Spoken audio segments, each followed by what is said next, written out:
Keep it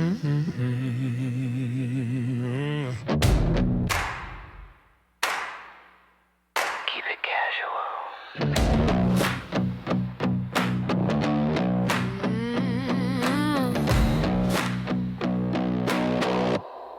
Keep it casual.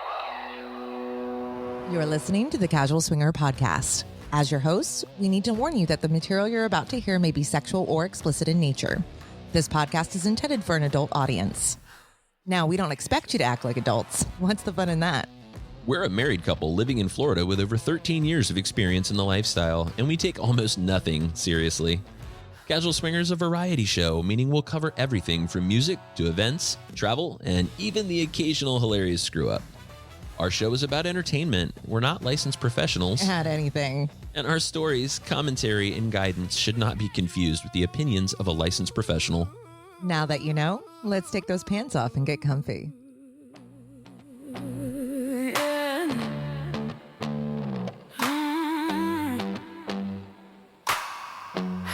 Keep it casual. Well, hey, everybody. Welcome to Casual Swinger. My name's Mickey. And I'm Mallory.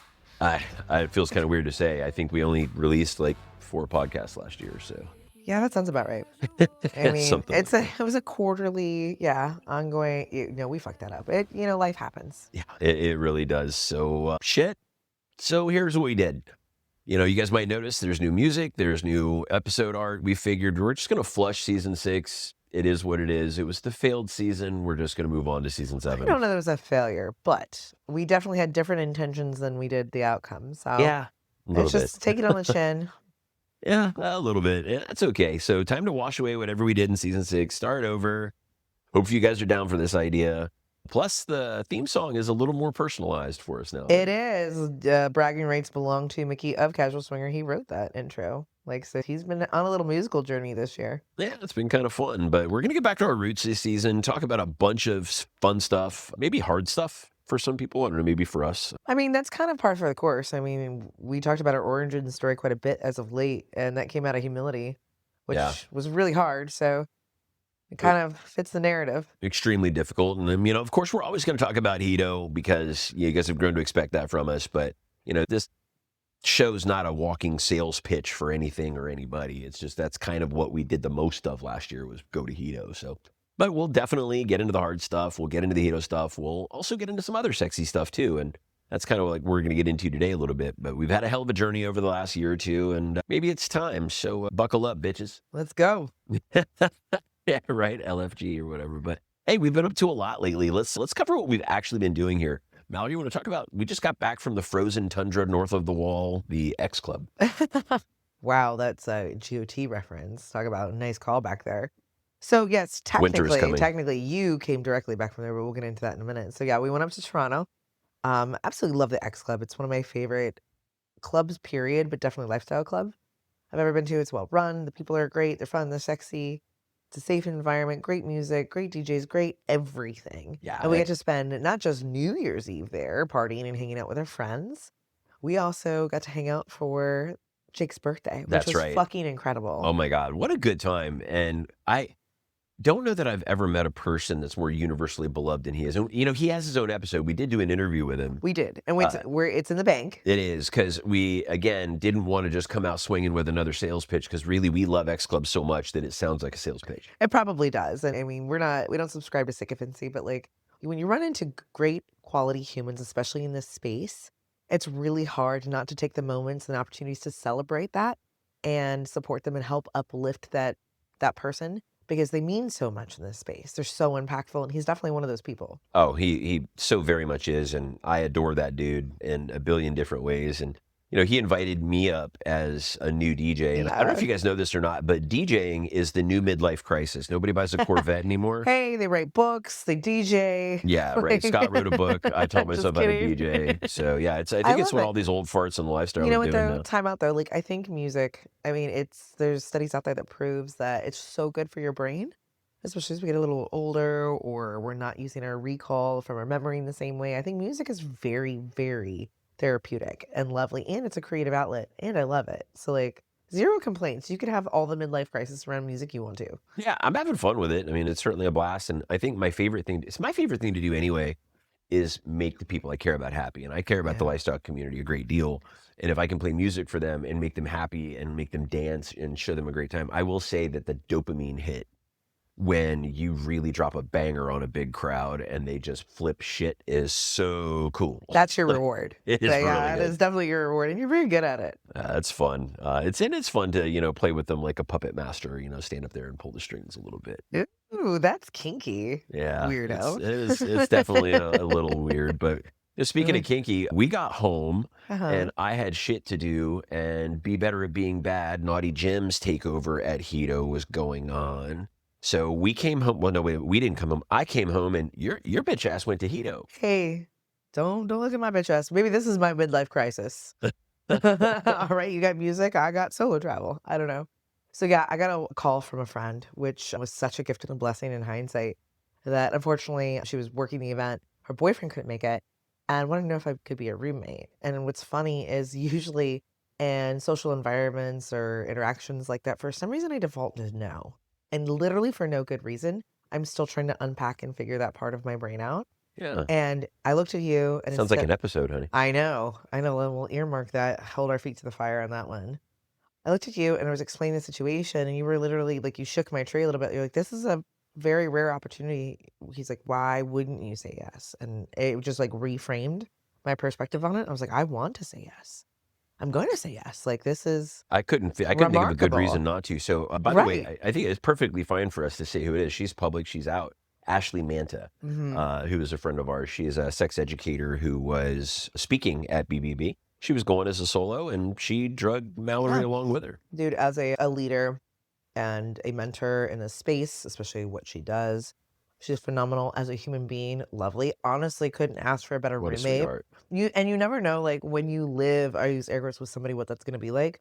Sensational. Literally could not ask for a better time. Yeah, I mean, I've said it to her before, and I probably never said it on the show, but just because we only did a couple of them last year. But she's one of those people. Sometimes you meet people that maybe through happenstance, or maybe they don't even realize they did it, but they say something that is so impactful to you that you never forget that they said it. 100%. And she absolutely is one of those people for me. She's said something in my presence that I'll never forget, and it made a huge difference in my Same. life. I think that's probably something that universally most people that feel similarly about her, which I think that is the litmus test, has something to say. Because she said something to me on the trip that I'm going to keep private because it's for me. Yeah. But it was same. It's so impactful. I will never forget that moment. Yeah, well, what she said So- was public, but the impact it had on me was not. But I told her to her face. Yeah. So Yeah, I told her too. I feel perfectly comfortable with that. Yeah. But So you went to I- Hito, and we talk about the magic in the sand at Hito, and you went down to Hito this time. I think emotionally limping a little bit.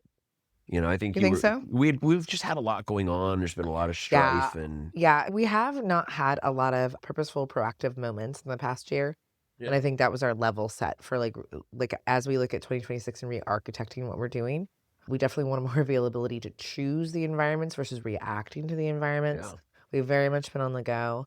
So I was in a good place when I left, but I can't say that I wasn't looking for a little bit of a reprieve and taking the opportunity, because I've never, one, been to Hito by myself without you, ever, in the No. history of all of our years. no, you haven't. Ever been to Hito solo. And two, really don't travel exclusively without you as a habit. I haven't done that historically without having a job tied to it. So I had a girls trip this past summer. I did an Epcot weekend with some other girlfriends. So like I'm starting to carve out individualized time, Mhm. and it's been transformative for me. It's normally a very anxiety riddled, because I feel like there's a part of me that's got a little anxious attachment or there's a little codependent, but it feels so good to revitalize yourself and reconnect so I can come back and be the better version of who I am, or the best version I possibly can be. Yeah, and I noticed the difference in you while you were gone, like as part of your speech patterns and how you were approaching things. And I think one of my favorite things that happened to you at Be Better at Being Bad was, when you and I traveled together, we have established a bit of a division of labor that We just kind of do. happened. We do it. It's a very much Are you talking about the social aspect, like Yeah, when there's we're in just front of things I people? handle and things you handle Yeah, intuitively, yeah. and you never really have to parent those things on your own on one hand, but on the other hand, sometimes it creates an environment or a look as though you're a sidekick. And Well, you're not. I'm just the guy with the microphone and the big mouth and the big yeah, hat. and that And I was probably glad to see you stand on your own. yeah, that probably sounds worse coming from you, but you and I have talked about it, so, like, you have full permission to, like, frame it like Yeah, that. I don't see you that way, and I never No, I have, know that. obviously, I but know that. So, like, usually when you talk about this division of labor, it's not necessarily task-oriented, it's just how we volley, especially in social environments. I get to say 1 or 2 things, and then get to conserve my battery, and then you get to do the extrovert thing and the social thing and, like, carry on, and I had to do that all on my own, and I thought it was gonna be way more overtaxing than I anticipated. It was actually very soul-filling. yeah. I had very meaningful engagements and purposeful engagements with people, and it was very odd because I think I had some narrative that was, "You're the fun one, I'm just the one that keeps, like, the wheels on the wagon," and that's, like, my job, which isn't fun, like, no one roots for the pit crew at the Right. NASCAR race, they root for the But driver. I'm gonna say it's not Yeah. true that you keep the wheels on the wagon, but Yeah. you are not the fun one either. Yeah, I understand that. I think it was, again, really good for my brain chemistry and, like, rewiring that or reframing that so that I get to take a little compliment there. I get a little nod that, like, I can hold my own in social environments, that sometimes I am funny, Yeah. sometimes I'm engaging, and sometimes I can get shit done too. Like, I go out there and I handle shit. Like, it felt Hey, good. It was good for everyone my knows. ego. Everybody knows I would die at a weekend event without you. No, because I came home and you had done laundry, you cooked for yourself, you went to the fucking grocery store. I was like, all right, Kevin, leave you all alone for a week. Well done. You should have seen what I did to the muggers. Like, it's whatever. Well, it was 2 chicks. They were the wet bandits. I'm sure they were very wet. Well, Whatever. hey, speaking of Hito, it's the only time we're going to talk about it between now and the end of the episode. But hey, stick around for it. CasualSwingerWeek.com. If you haven't been there yet, CasualWeek.com will get you there too if you don't like the word swinger. Casual Swinger Week is our takeover at Hedonism 2. It is March 14th to the 21st, 2026. We do have a couple of rooms left, but not many, guys. They are going fast. Now, that's the last time I'm going to talk about our event, but I do want to talk about Kate's event for a minute because our girl's got an event coming up. Okay, yeah, I think she's got just a couple of rooms left for Miami, so get on that now. That's over Memorial Day weekend. And if you're free in October, she's hosting in Scottsdale.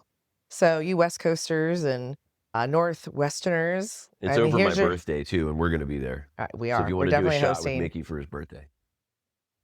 All right, let's do it. Yeah, but hey, and you know what? We didn't really cover. We should probably we talked about BBB, but we didn't talk. Yeah, thank you. I was like, where's he going? I wasn't finished talking about the event. Oh yeah, sorry Yeah, about that. that's Let's talk okay. about BBB No, for a second. I know. real I quick. just wanted to give like mad props to Scott and April of Naughty Gym. Naughty Gym hosts Be Better Being Bad Week. It's the first week after New Year's every year, and this is their 3rd year of hosting. They did a phenomenal job. They had a really great turnout. The fucking people there were outstanding, and honestly, I can't imagine going, especially going solo, with a better group of people that were there. Yeah. So, and they are doing it again next year as well. So if you couldn't make it, visit them at naughtygym.com. They also do other events as well.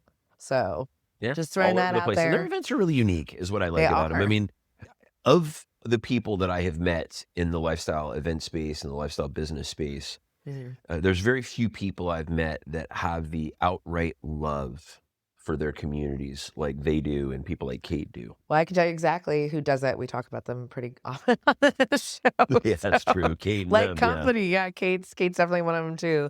And circling back to Libertine, I'm really excited for both Miami and October. It's sold out. I'm also excited for CAP, which is in France. Yeah, we're going to France. We're going to go try something new. That's our big. You know what I've never done? A French chick. Yep, it's on my list now. I didn't even know it was. Okay. Yeah. She's going to be like, oui, oui. I'm going to be like, oui, oui. That's all I got. That's the only French I know. I don't think that's going to work for you, babe. I don't really think it is either. No. I think it's going to go badly. Yeah. Yeah, Yeah. probably. I don't know. I'm not wingmanning that one. No, it's not going to go Best well. of Let's be luck. honest, guys. I'm going to Cap to not get laid.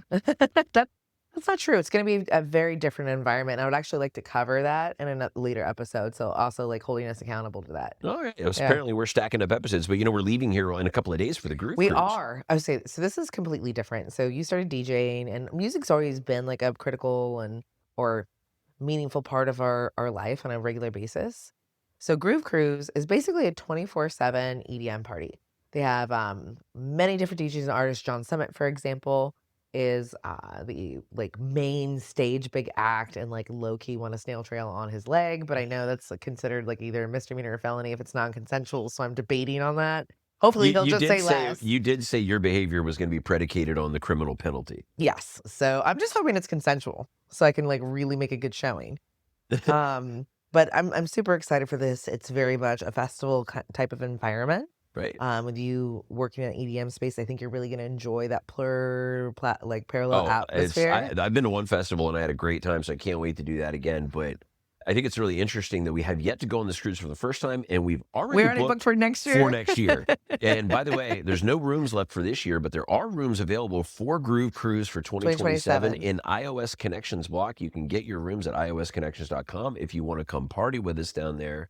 And yes, yeah, this is a vacation for us. This is a vacation. We are not hosting, but I will tell you that Taylor Time and I do have something planned for you guys. Oh boy, at a sweet party next year, so it should be fun. All right, so that already brings us to 2027 because we talked about Cap Groove. We're going back to Hito in November with Dirty Pervs, iOS Connections. Unfortunately, Hurricane Melissa really did a number on the island of Jamaica, and they're still recovering from it, which also meant that their week was completely canceled. So some of them are coming with us to Hito this time. Yep, and then we're going to show up and do 2026 with them. Yeah, we're going to do ignorant shit with the pervs. Go figure. What else should we do in 2026? We have a little margin of error where we have a little bit of time. We haven't completely overtaxed ourselves. Yeah. So we can do a couple more engagements. So I think I'm going to go ahead and say it out loud. I definitely will go back to Toronto. Jake will have us. Oh, yeah. I think a casual weekend up there would be lovely. What do you think you want to do? Do we want to ask our listeners? You know, I think the listeners should chime in and tell us where we should go next and talk about it. But I think we're also possibly talking about maybe doing something in Mexico. Ooh. So we're having a conversation with a certain company that owns resorts down there, maybe doing a casual founders of fuckery trip to Mexico. Ooh, say less. That might be cool. Yeah. I'll pack my own raccoon to bring with me. No, that raccoon and I are fighting. I might stop back by and beat his ass. Stop. He was so cute. It's not that raccoon his fault. He interrupted his shit.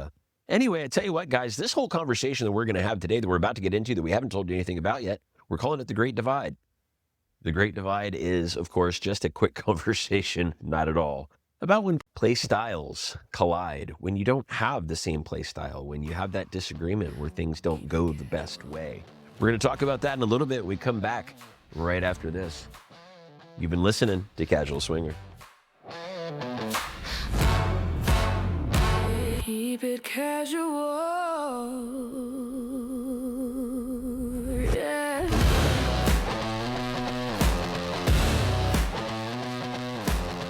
And we're back. You're listening to Casual Swinger. I'm your co-host, Mallory. And I believe I will be Mickey. Fun. So you know what? I can't think of anything cooler. All right. So you've coined this episode, The Great Divide, and this kind of is your brainchild. And I'm here as your supporting, not actress. I'm here for support. I want to have this conversation, but give me like a little background on what you mean by this. The Great Divide. I think of like disparity, divorce. You know. Yeah. I think it all kind of goes back to the notion that people grow apart. Okay. And of course, you know, when I started looking up things about how people grow apart on Google, not ChatGPT, because there certainly wasn't a conversation. For whatever reason, I care that ChatGPT. I don't want it to think I'm in like emotional turmoil. But with Google, I was like, hey, what are the... Did you just say you care what ChatGPT thinks of you? Yeah, it's very important to me that ChatGPT likes What me. is wrong with us right now? Please proceed. Anyway, so I really thought that whole idea of talking about growing apart would be cool, and then all of a sudden I started writing an episode about divorce, but the differses in communication but it's not barriers about divorce, right? Exactly. Okay. Irreconcilable fucking differences. But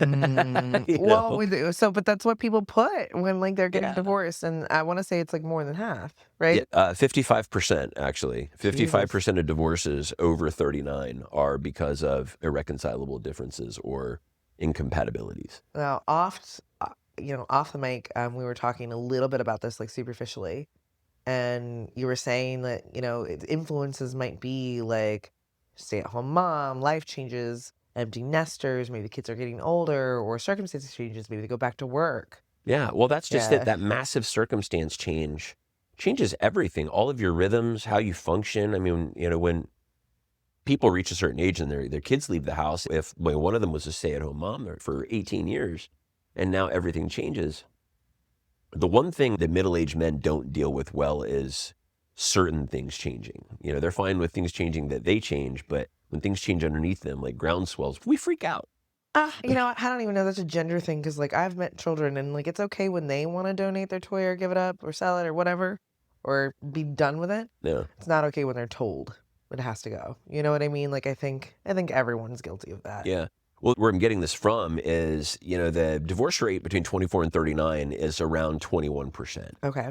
And once they get over 50, it shoots up to 55%. Holy shit. So more people after the age of 50 are getting divorced than people under 50. Yeah, they're calling it Or the 50% gray divorce rates. Interesting. Yeah. And so I was looking at that and I said, I wonder how much Wow. of this is sexual. I wonder how much of this.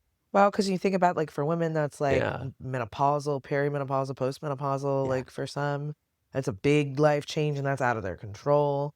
Men, I mean, supposedly, like, that's prime midlife crisis. Their hormones are changing. They are. Yeah, They are. their And life has changed. If they had kids in their 30s, they're grown. yeah, and I think today more people are talking about peptides and hormones and anti-aging movements in such a way that it's kicking the can down the road a little bit. People are a little older when they're running into some of these things because they found ways to retain vitality and things like Yeah. that. So okay, so foundationally, I think I get what you're saying about, like, vanilla relationships, but how does it relate to, like, the lifestyle and the relationships we're talking about here? Well, yeah, why in the hell is a lifestyle and relationship show talking about divorce Yeah. instead Like, of I'm sex, actually, right? like, it seems foreboding. I don't know not. if I'm comfortable with this topic. It's because really not. So I have divorce- therapy tomorrow. Divorce is the monster under all of our bed, right? And this is why we spend time growing and learning and challenging ourselves, listening to fucking podcasts. It's when we put our own needs and really start serving someone else's that eventually you wake up one day and feel, left behind because all you've done is take care of someone else. In the case of those moms, right? They take care of everyone else their whole lives and they wake up and they're aware of their own needs and all of a sudden it's a problem. Well, that happens in sexuality and the lifestyle too. Okay, or in relationships, yeah, Yeah. I got you. Absolutely. I mean, and people do go apart in their lifestyle choices, even people that are active in the lifestyle. The same things happen to lifestyle people that happen to non-lifestyle people. So, okay, yeah. So I think you and I, like, not to get to the punchline, I think they either like adapt or die. Like, there's an evolution that happens, or there's a separation that happens as far as their philosophies, wants, or needs. Am I close to what you're trying to say here? Yeah, I think so. And, I think as we end up with more time for whatever reason, right? The kids grew up, moved out of the house, whatever. I think you backfill those things in your life that aren't keeping up. And there's unhealthy things you can do and healthy things you can do. Yeah. And if you do them together, you grow together. And if you don't, Yeah, it's kind of like the emotional cup game. yeah. Like, all your cups are never full. You just keep shifting and backfilling stuff because this one's so empty. So you're trying to distract from it by focusing in other places. And it's not necessarily like fixing the problem. It's just distracting from it. Yeah. So, a good example is, your lousy vanilla friends never show up, never keep, they maybe always cancel on you or whatever. And you choose to replace them with your lifestyle friends that know the value of your time. That is a good way to backfill something that you're missing. And that would be a lifestyle version of that. Choosing workouts and self-care so you feel better in your own skin versus watching TV or drinking or gaming. That's a good way to backfill your time. Healthy choices, healthy changes. Exactly. Bad examples would be drugs, alcohol, Yeah. overindulgence, seeking physical touch or attention from lifestyle friends because you don't get it at home. Yeah. Projection. Yeah. That is a huge problem. If you have a hole in your heart at home and you fill it with things that don't belong there, Yeah. it's a time bomb way to go It's off. like the same recipe as, like, well, let's get a dog, let's have a baby. Like, that's not going to fix your problems. That's just going to mask them or distract you from them. It's chasing dopamine at that point. Yeah. Is really what you're doing. And it's unfair. Like, it's unfair. It's a very human reaction to want to, because maybe we don't know. We can see A and we can see E, but we don't know B, C, D. Yeah. So we just try to put a Band-Aid on that. But Mhm. like you said, follow the dopamine. It doesn't make it right, but it is a very human, like, knee-jerk reaction, not a healthy one. No, and It does take a lot of redirect. and so all of those things are in the pursuit of dopamine or something positive, but it can be negative too, like complaining about your partner to other people, seeking validation and affirmation because you don't feel seen, heard, or appreciated at home. Yeah. And initially you get a little bit of a dopamine hit and a comfort from them. But the more you're negative and the longer you're negative, frankly, the less they want to be around you. So it actually makes the problem worse. It does. Transference. That's Yeah. the word I was looking for. It's transference. Yeah. Yeah, it can actually make it infinitely worse. So that great divide that we're kind of referring to here is if you don't have common ground, you're not going to end up in the same space with a common outcome.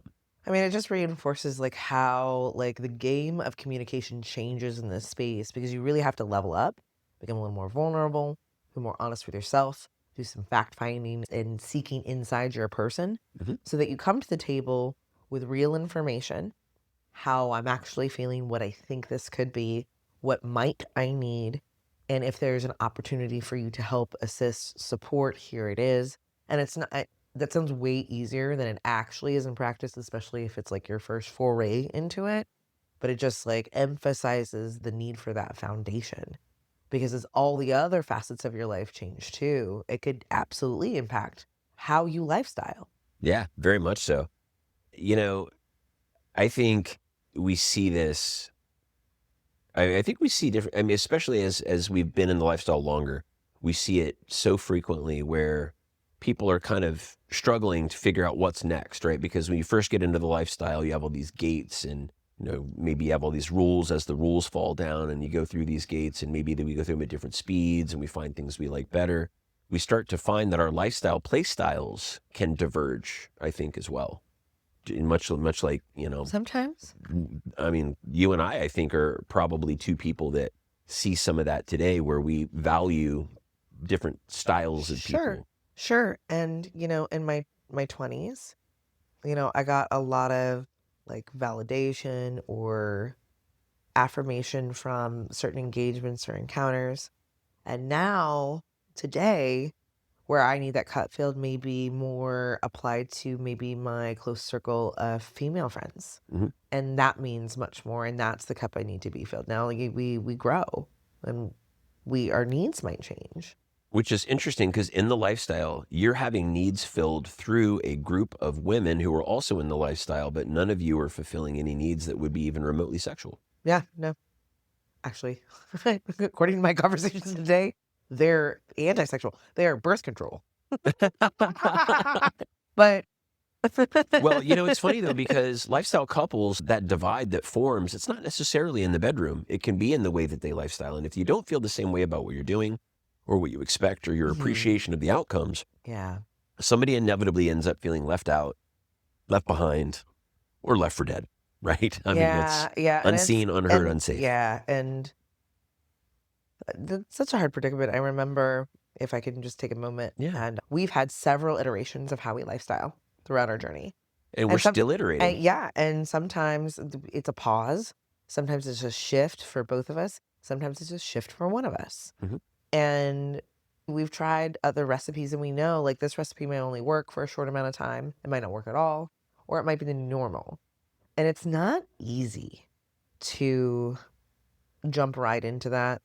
It's actually quite scary. And I know we have a rule, no deal breakers, but it doesn't make the potential of the impact of this change in dynamic not scary, because you're my person. And if I'm the one that needs to change and we're trying to implement that change, what if it negatively impacts you?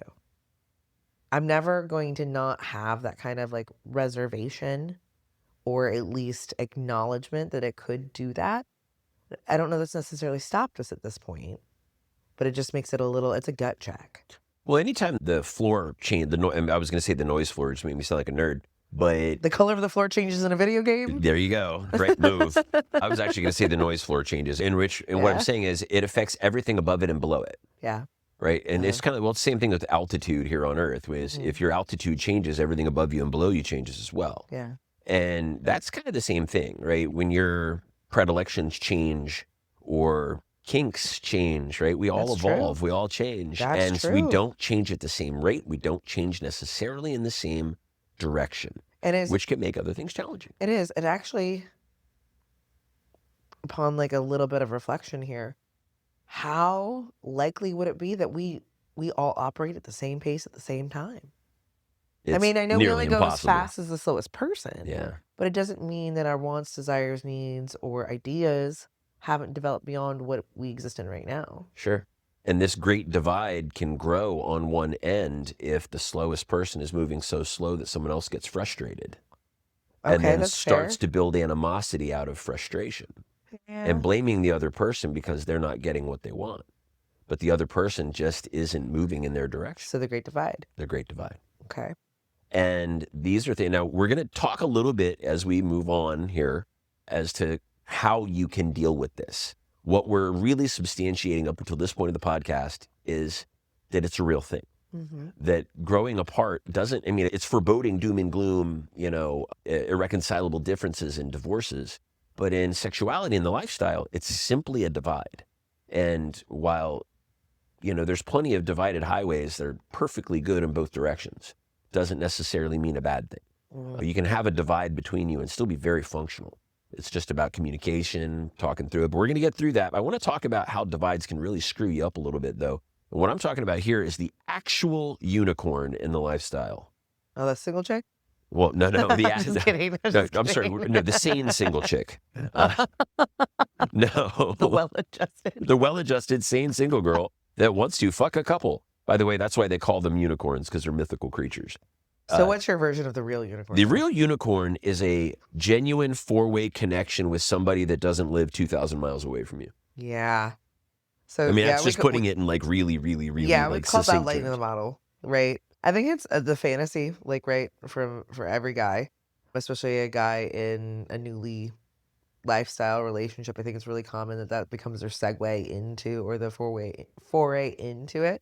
Is the ideal is, all right, so we're gonna invite a girl, and I get it. Everyone's been Yeah, there. I his think sacrifice is palpable from here, really. Yeah. Lots of suffering happening there. Yeah.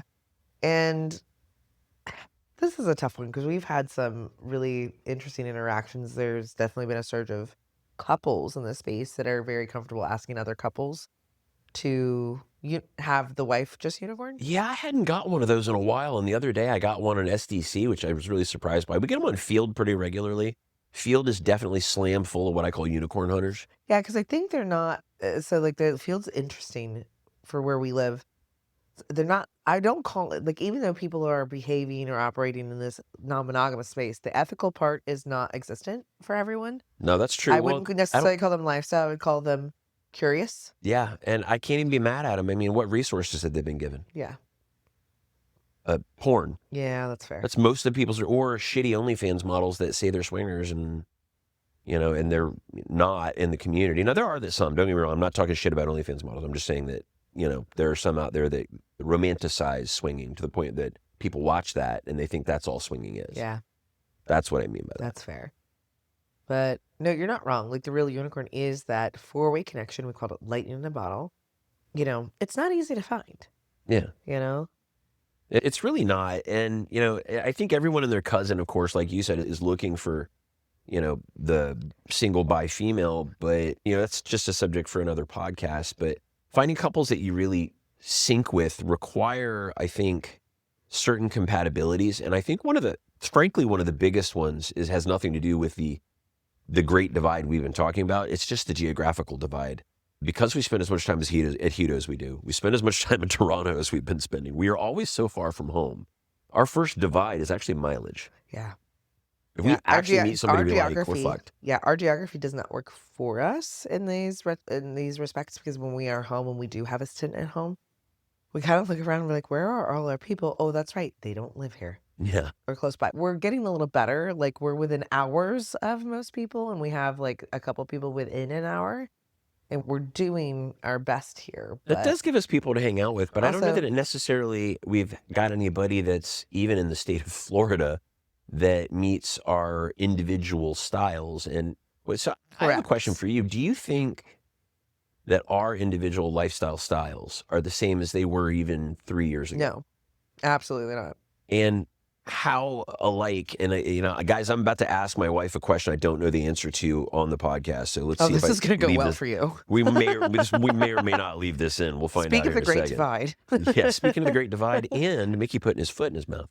But do you feel like what we are both looking for today is matched even 90% or better in the four-way connections? Okay, so on principle, yes. Mhm. I think you and I look for similar qualities and similar personality types on opposite sides of the genders. Mhm. We're definitely connection based. I would love to tap into my more carnal side and be like, hot is enough. It's almost impossible for me to do.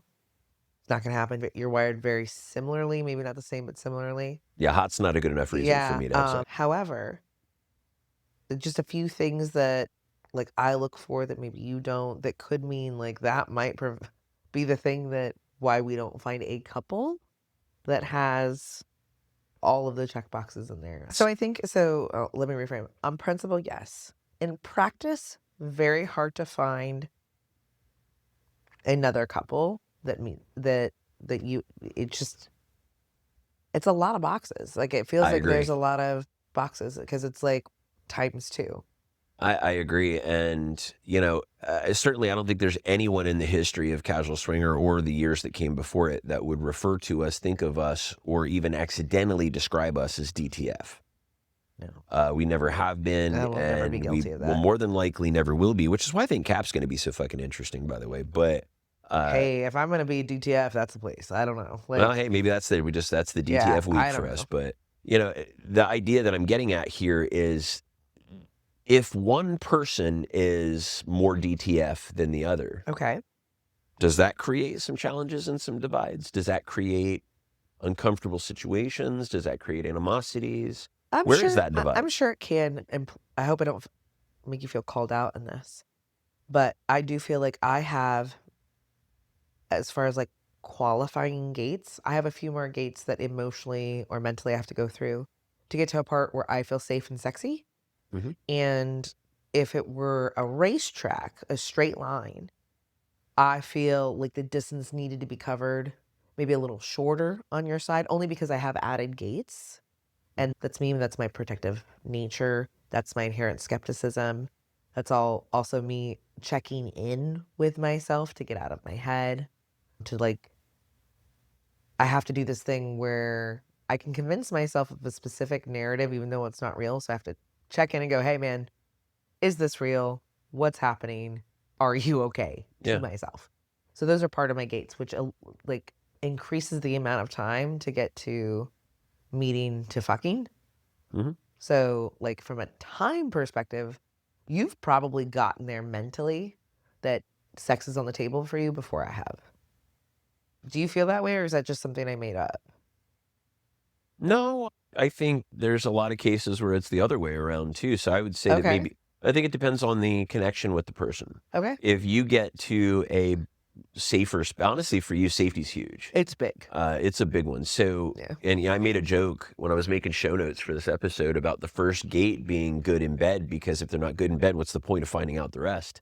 But if you think about it, there's so many people that only want to get to bed, and it's the only thing they want to do. And if you find that distasteful, then that's your last gate, not your first one. Yeah. Okay. That's fair. So for different people, the first gate might be the last gate. Mm-hmm. And in my case, I don't think I really can feel sexually interested in somebody until I at least am interested in them as a person in some description of some form or fashion. Hot's just not enough for me personally. Yeah. So I think if you and I didn't share that, and if you were more DTF and you're like, look, I don't care, I just want as much dick as I can get. If matter of fact, if I had as many sticking out of me as I did sticking in me this weekend, I'd look like a porcupine. I think that's great, but I would have a hard time with that. Good for you. That sounds like walking would be hard. Well, I just think that, but I think there's fellas out there, not to begrudge or besmirch anybody's, lifestyle or play style, but there's people out there that are like, yeah, I want to have as much sex as humanly possible. And I wish I could. I just got so much other crap on my mind most of the time that I got something else to Oh, think about. yeah, and getting out of our heads is a big deal, but that's an us problem. Yeah, well, let's talk a little bit about what we can do to make it easier, because we've talked a lot about like first of all, we start off talking about fucking divorce, which that's certainly not what we meant. That's the second time we've done that to people on this show, by the way, because we did that show called Breaking Up, and everybody thought we were breaking up last year. So let's not do that. Yeah, which But also had nothing to do with how many episodes we put out. No, not us. yeah, I saw a post on Reddit that somebody said casual swinger fell into the poly hole. And I was like, no. We dove into that fucker head first, swan dive, off the high dive, cannonball, motherfucker. Yeah, joke's on watching you. We were fucking breaststroking it for years. Like, you never you never knew. knew. Yeah, we've been doing it for 4 years without you guys knowing. So. Yeah. But, it's because it was part of our life, but it was a little more personal than that, I guess. But anyway, what can you do to make it easier? Specifically, what if one of us wants one thing and the other one wants something else entirely? So we just kind of talked about if one of us was DTF and one of us is not. But what about something that's a little more akin to what you and I went through? What if one of us is more poly aligned and the other one is not? This is a hard one because it hits very close to home. So I'm really not sure what to say here. Like, have we navigated this? Yes. Are we still navigating this? Yes. Actually, that is the answer. Yeah. In my opinion. Yeah. That's when you have something that is innate to a person. Yeah. Then you'll never stop navigating it. If it's who they are, you'll never stop navigating it. Yeah. That was my point. Yeah. It's like you said exactly what I wanted you to say. I'm not your fucking puppet, and you're not the boss of me. I didn't. No. You did exactly what I thought you would do. Yeah, no, that's kind of where we're at. And it's, again, maybe this is a lot more personal than I gave it credit for when we were talking about the episode. But yeah, I think I identified that about my personality archetype in this space a long time ago. And, I think I'm finally coming to terms with the reality of it and how much it's kind of just part of who I am. It's not just like a fun thing. Mm-hmm. It's just It just is. It just is. And yeah, so I think it's constantly navigating it, but that doesn't mean like torture, turmoil, No. whatever. I really haven't dated anybody in a year. No. No, you really haven't. So yeah. But navigating waters in calm waters and turbulent waters. Yeah. Still navigating. And it also doesn't mean I haven't played necessarily either, like, because I have. Yeah. Testing the waters and seeing some stuff. I've had a lot of. Still argue you're a poly swinger is what you are, in my opinion. Okay. Yeah. All right. Because you got your moments. Sometimes you like to play. I do. Listen, sometimes it's, the benefit of the doubt or throw caution to the wind and get out of my head and just follow the dopamine a little bit. But also that means like I'm in a space where I'm independently playing. Yeah. And I'm operating not necessarily in a vacuum, but in my own space and time.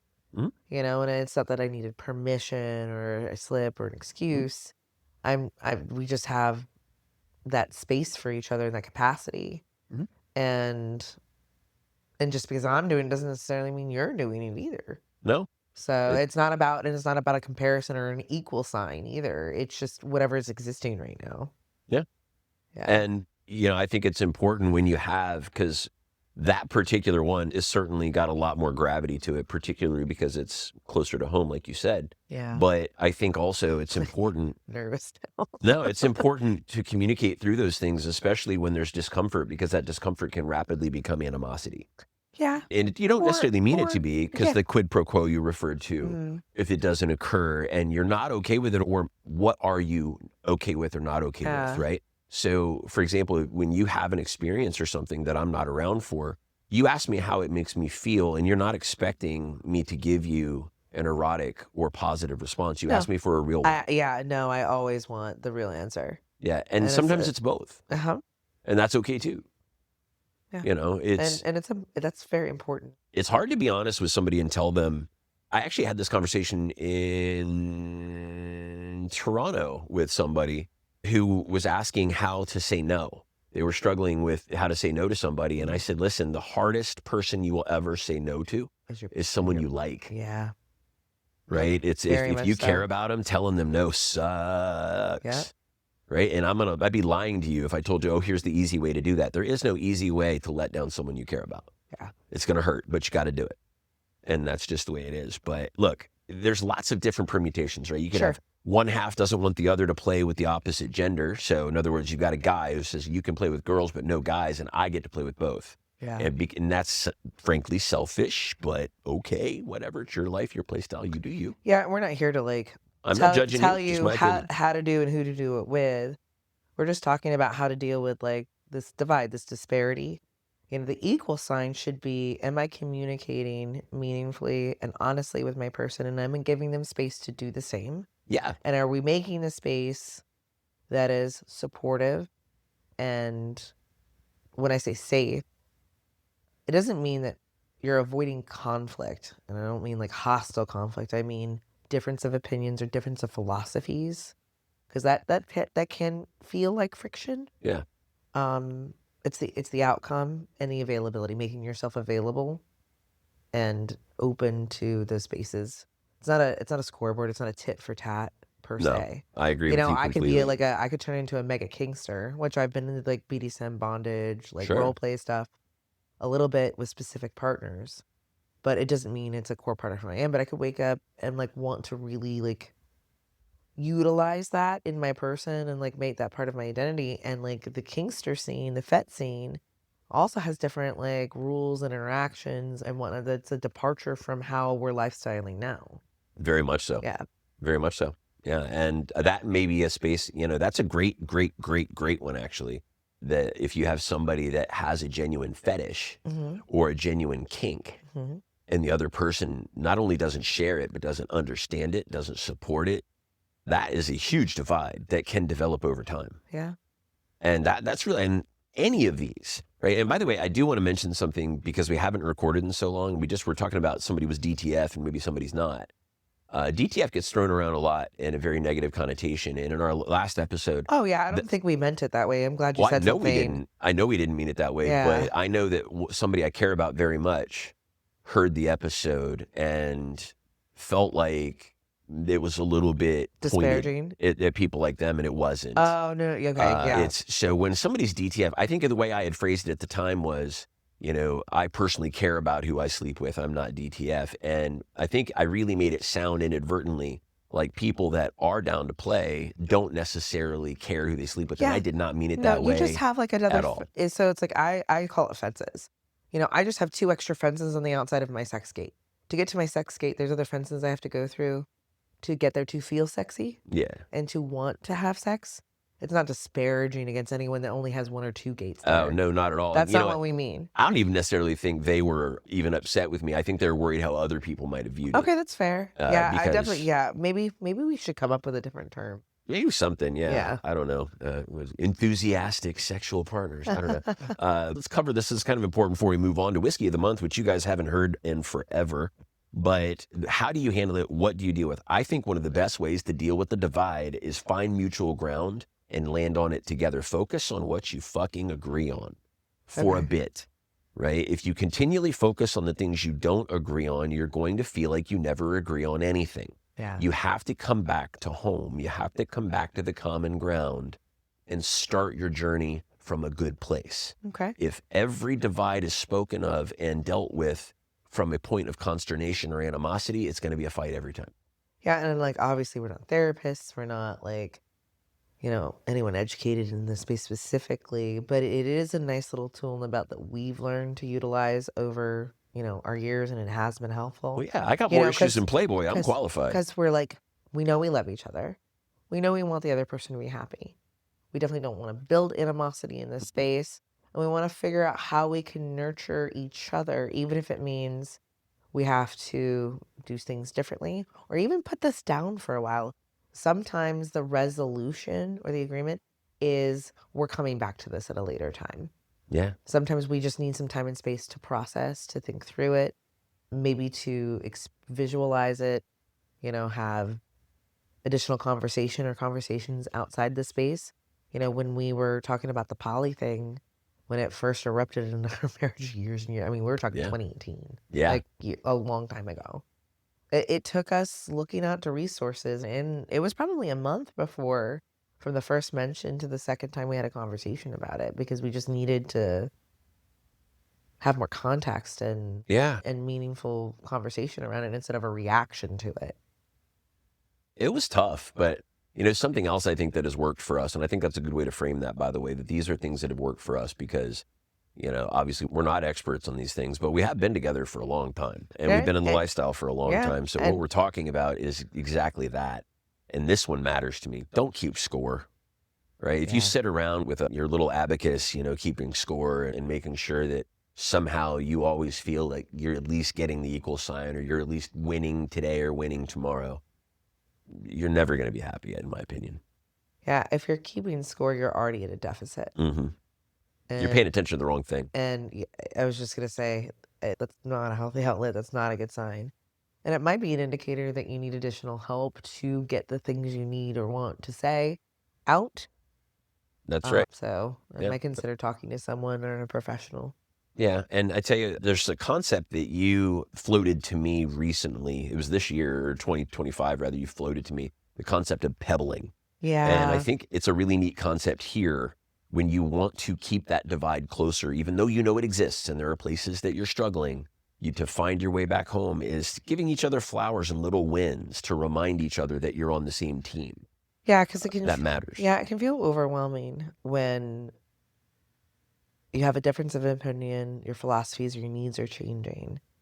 And it could almost feel like you trick yourself sometimes to thinking that's an attack and that you're in danger.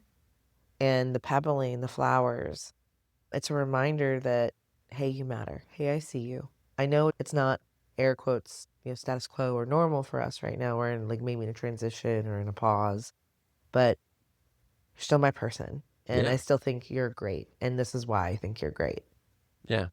And, these things help with four-way connections too, because if I have confidence in you and confidence that the divides can be bridged and that we can find our way through them, I usually have an easier time accepting whatever comes with you and whoever you're with, and if that's a four-way or not. Yeah. It's a lot easier for me if you and I have those bridges between us. Yeah. I know it's been too long since I pebbled you, where it feels a little vulnerable to say the compliment, the flowers out loud. And I'm like, haven't been doing this as much as I should. So it's a nice little reminder when it feels either, again, a little vulnerable or a little novel that it probably should happen a little more. Maybe I haven't been doing it as much. So here's a question that I know the answer to already, so I'm comfortable asking it. But it is for the benefit I'm going to switch it up on you just to fuck with you now. This is for the benefit of the listener, though. Do you find it easier to connect with others when you and I have a strong connection at home or harder? Harder. I insulate. If I feel like there's If we have a good connection at home. If we have a good connection at home, it's easier to connect with other people. There we go. If something's off, things maybe feel a little displaced or we're going through a transition. Like last year, weird year for me. I was a little more closed off than I have been in a long time because I was just trying to figure out where my new stasis was. And it wasn't necessarily us, like you and me, but maybe like our relationship dynamic in the lifestyle space was a little ambiguous because it was like, now what? No, well, shit, no, we do. Yeah. So I guess the question becomes, can we still find a connection if our individual needs and desires are, if we're not on this perfect same page? Is it possible to find a four-way connection still? It is, but you and I have definitely jumped some hurdles and climbed some mountains to get there too. Yeah. I think today Mallory feels much more comfortable saying, you know what? I don't know for certain that with with 100% efficacy, I can give you exactly what you want, but I feel like we can work on this. Like it's not insurmountable to have different methods or needs in this space. Well, we've also been together 20 years. We've also been in this space for just as long. And we got some scars too. That's fact. So yeah. It takes compromise. It takes compromise. It takes humility. It takes security. It takes vulnerability. It takes a lot of fucking communication. And it takes the honesty part. I mean, once you figure out what it is and then you figure out how to say it, it's hard, but it's definitely helpful. Yeah. Well, it's, when you have something that it's kind of like looking at your person and saying, I think or you are somewhere I cannot follow, or I am somewhere that you don't want to go. And that's a fear. That's a big one. We've talked about do I need to follow you there in order for you to be happy? do I need to go with you? Or can I be on a parallel road with you? Yeah. There we go. That's the conversation. Yeah. Do you need me there with you, or do you need me on a parallel road alongside you that's not the same road you're on? Yeah, because I mean, for the longest time, I thought it was quid pro quo. That I needed whatever I did, whatever I got, or whatever I asked for. I could only do it if you got the same. And that's not how it works. And it's definitely not how it works with us. No. No, I definitely couldn't. I mean, it's just, my brain's too busy to have that many influences. It just doesn't work that way. But, the answer, if you're asking yourself, are you screwed? If you can't find that middle ground, if you guys do have a divide in your lifestyle, and you know what, even in your marriage, let's be honest, Yeah. or your long-term relationship, you're not screwed. No, you're not screwed. And you could But only, you do have to work at it. you do have to work at it, and you could pause, you could step away, and you could introduce a new dynamic, a little A/B testing. Never. Why not? I mean, Shake shit up. if you decide like we're going to try this one thing, and either it works for both of us or it works for neither of us. I mean, it technically could work for one and not the other, but that becomes a math problem. And if we can't consolidate, cooperate, compromise in those spaces, then it just has to be, at least for the time being, maybe eliminated until further notice. Like, that's how we got into solo dating, It sure is. solo play, and poly, and like. Yeah. And by the way, that's Yeah. not all we do. So, anybody No, that's there I mean, going, like, we're kind of. we're that's why casual some- swinger, not casual fucking poly. Yeah, no, like people ask me, I got asked that a lot while I was away. And I said, we're kind of like a Swiss Army knife. Yeah. It depends on what's needed and what's warranted. Yeah. Like I said, it's a very interesting fluid state. we live Relationship in. fluid. Yeah. Yeah.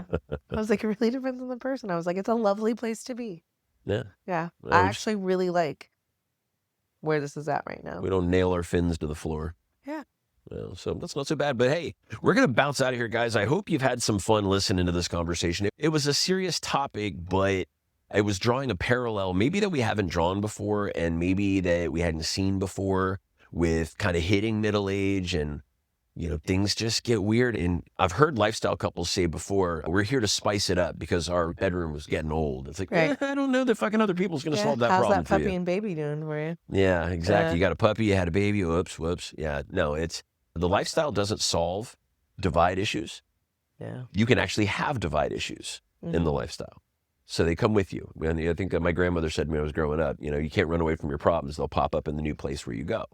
And I think that's kind of the same thing. If you run to the lifestyle to get away from growing apart, then it's going to follow you there. And I think that's probably kind of what we're getting at today and where that great divide comes from. But anyway. Yeah.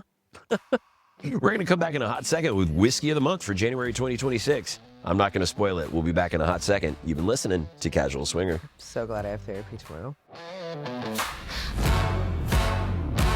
Keep it casual. Yeah.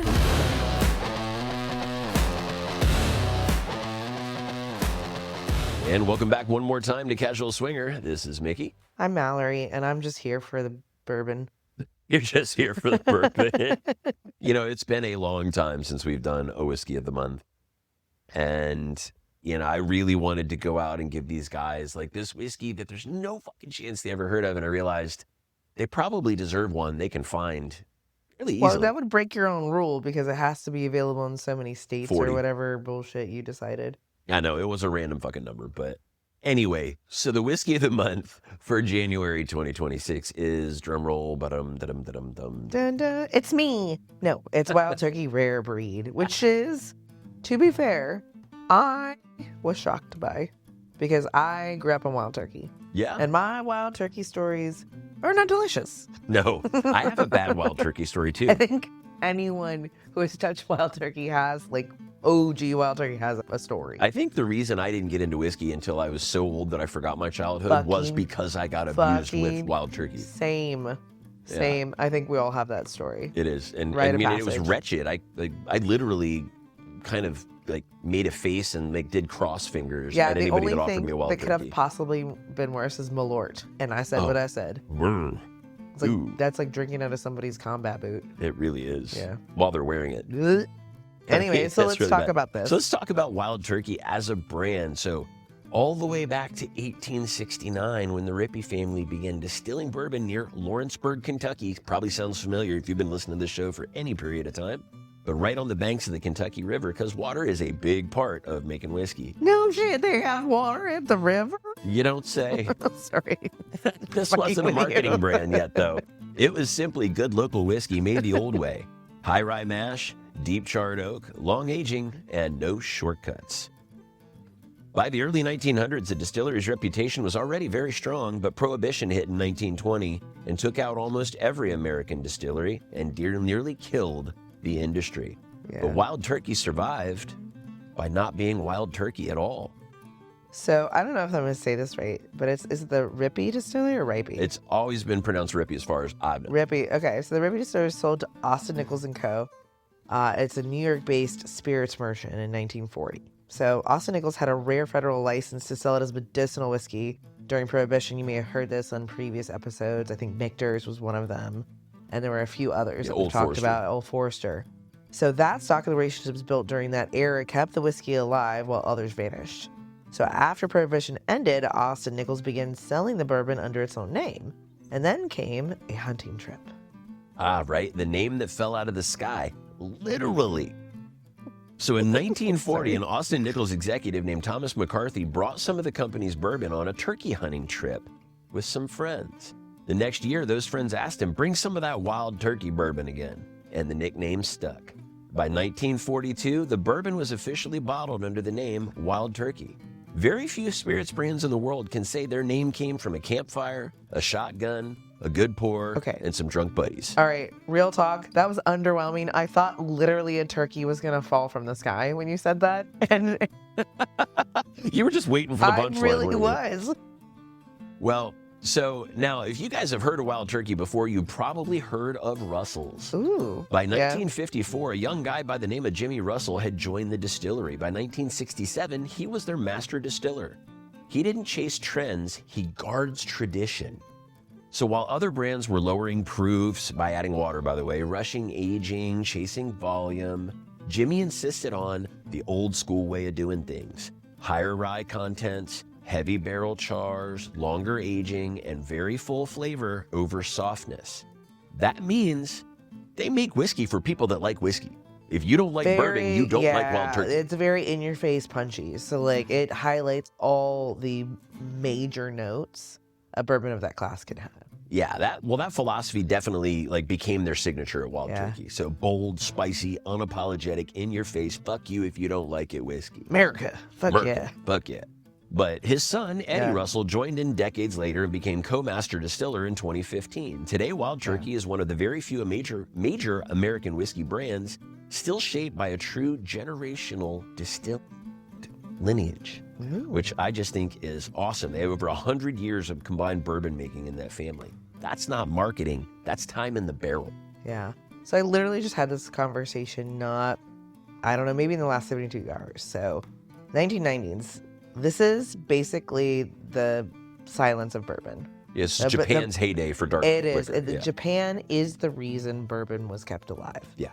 So in the late 80s, early 1990s, bourbon wasn't very fashionable to drink. Vodka was all the rage.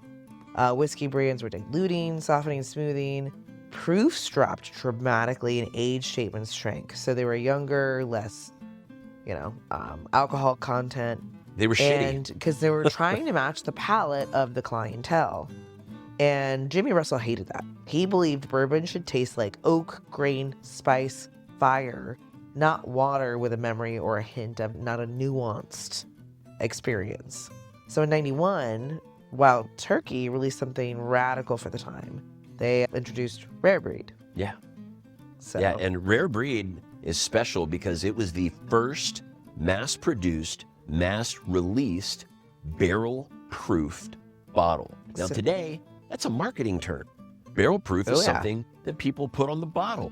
Yeah. But back then, it was just a way of doing business. Yep. Blended from multiple well-aged barrels, no water added, no chill filtration, no compromises. And they did it at a time when nobody was doing this at scale. So I would argue Rare Breed was not meant to win the popularity contest. No. Right? It was meant to stand out. That was his whole intention. It wasn't named for its scarcity. It was named for its inherent character.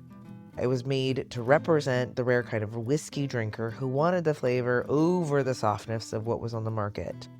I wanted to be the rare kind of distiller willing to leave the proof of that intact. So not watered down, complete proof, however it came out of the barrel. And the rare kind of bird that didn't need to be tamed. Completely wild. Kind of like you. Well, it's blend of select barrels, and it's somewhere between 6, 8, and 12-year components, so there's no age statement on Rare Breed. It was chosen for balance and uniformity. Each batch is a composition, not a formula. Yeah. Right? So those master distillers are writing music when they mix those barrels together. Yeah. Today, barrel-proof bourbon is an entire category. Like I said, in 1991, it was a fool's errand. It was a risk.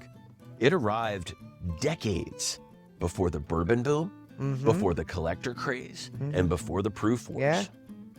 Yeah. Yeah. Many of the cask strength brands today, the icons, have this very bottle to thank for their success. Yeah. Here we go. The Russell signature, right? That's right. Rare Breed carries the fingerprint of the Russells. It's very high rye spice. It's got that deep, dark char. I want to say it's a level 4, which is the highest char you can get on it. It's got a very long, warm finish, so you get the full experience along with a Kentucky hug. And it's a little unpolished, which I think was very intentional on their part. Well, and Jimmy Russell, right? Is that where you're going to do his quote? Because it's so good. No, go ahead. Oh, no, I just think it's fantastic. I was hoping you were going to give him some country twang. Yeah. Actually, no, I already did my America impression, which I hate. I want you to edit that out because I fucking hate that line, and I don't know why I said it. And I said the river thing, but yeah, Jimmy Russell once said that we don't make it for people who don't like bourbon. That's right. And he said it so damn matter of fact. That Rare Breed is that very sentence in liquid form. Mm-hmm. Now, the meaning of the bird, in case you didn't know, it did fall out of the sky. They were on a turkey hunt. It is not elegance, it's confidence. It's the bourbon that doesn't whisper. It speaks in oak, spice, and fire. It was born in the woods. It was tempered by time. And today, it still flies strong in wild turkey, Rare Breed. Get this image out of my head. I just see a lot of scratching, farting, and cigars. Yeah. And, much like everything else, wild turkey makes a lot of different expressions. You can get quite shitty whiskey from them, and you can get very good whiskey from them. I say shitty. It's still a staple in the bourbon whiskey market. But that Master's Keep is some of the best I've ever had. I can't say it's really hard to compete, especially entry level. Oh, yeah. Because there's so much available out there, and there's some really great fucking bourbons. I love that the competition created such versatile and really, there's some really great options out there. And Rare Breed, that was a sleeper for me. That one I would have avoided almost at all costs just because of the nomenclature of the Wild Turkey brand on it. And I'm glad I didn't because it's a very, very good drink. But you do have to like bourbon. Yeah. You really do. Yeah, This is not an entry I'm that level. guy. No Jack, no Jim, no Wild Turkey. That's what it's always no been. Jack, no Jim, and no way Jose. Yeah, the No Way Jose. But I've always kind of been that way. As we've gotten more refined in our palate for whiskey, I've found a couple of Jack bottles I like, and a few Jim bottles I like, and I think it's just one of those things where a great bottle is a great bottle. It doesn't matter what brand is on it, and Rare Breed is certainly one of them. And here's another fun fact: doesn't matter if we fucking like it. If you like it, it's good. That's a fact. We heard that from a brand steward years ago. Yep. I'm not drinking it. It's your whiskey. You drink it how you like it. It's yours, and you can't do it wrong. So that's right. Good for you, boo. So from my perspective, Wild Turkey Rare Breed is the whiskey of the month for January 2026. Mallory, we want to give these guys a service and let them off the hook. We'll tell them how to find us and let's fucking go. Yeah. 2026, y'all. All right. So we're still Casual Swinger everywhere. That's casualswinger.com. You can email us podcast@casualswinger.com. Also, we still have a few rooms left. You want to hit us up for Casual Swinger Week, March 14th to 21st. That's casualswingerweek.com as well. You can find us on Instagram, YouTube, X, and again, TikTok, but I have to figure out what our handle is because I just made it. I guess we're going to be TikTok now. We're also on Cassidy SEC and SLS. Yep. And you know what? One more that we've just been forgetting to say all this time, Which is connectcasual.com. oh yeah, join the community. So we do have a community that we nurture and support along with the rest of our friends and family in those spaces. When I say family, those are friends that are family, not to make it weird. Not that And that weird. is connectcasual.com. If you're traveling with us and coming to Hito, you get it free for a year. Yeah, that's right. So If you're on our Hito trip for this year, make sure to reach out to us and let us know. You get your complimentary access for 365 days woot woot. to connectcasual.com. That is a $50 per person savings, and you do get it for each of you because we have a men's group and a women's group that both meet monthly, and you ladies are feral. Say what? Oh yeah, Fridays were definitely extra feral. Yeah, extra feral. Yeah. So anyway. All right, well, hey, guys, this has been a blast. Thanks for showing up for the first episode of Season 7 and the first episode of 2026. We'll be back not before too long. Thanks for listening to Casual Swinger.